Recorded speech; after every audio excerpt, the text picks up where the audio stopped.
আপনার স্বপ্নের বাড়ি যদি পুরে সরকার না করতে চান। সালাম আলাইকুম, কি অবস্থা? ভালো আছেন নি ভাই? আলহামদুলিল্লাহ। আচ্ছা, এই ওয়ারিংটা যে করছে কি সমস্যা কোন? এই ওয়ারিংটা এই এক পয়েন্টে 5টা আর্থিং আনছে। কারণ ওয়ারিংটা যে করছে এটা কি পুরাটাই ভুল না? এই পুরোটাই ভুল। ওই একটা পয়েন্টে কয়টা আর্থিং আসবে? একটা পয়েন্টে 2টা আর্থিং আসবে। 2টা আর্থিং। তো এখানে কয়টা রাখছে? এখানে 5টা রাখছে। কি ইলেকট্রিশিয়ান না অন্য কিছু? এই ইলেকট্রিশিয়ান হলে তো ইলেকট্রিশিয়ানের হিসেবে কাজ করতো। ইলেকট্রিশিয়ান হলে সে তার জ্ঞানে কোনোদিন এখানে 5টা কেবল আসে না। আচ্ছা, এই পয়েন্টে কয়টা রাখছে? ওই পয়েন্টে 3টা রাখছে। এই পয়েন্টে 3টা। এই উপরে পয়েন্টে কয়টা? ওটা তো 3টা। এটা তো 3টা। এটা তো 3টা।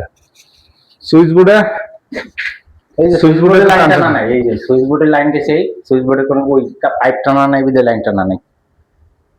আচ্ছা, তাহলে কাজটা তো করছে।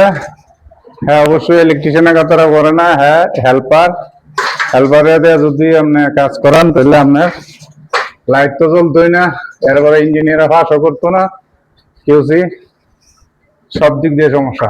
কাজ করার সময় অবশ্যই টেকনিশিয়ানদের মূল্য দেওয়া উচিত, টেকনিশিয়ান আপনার কাজ করানো উচিত। ঠিক আছে।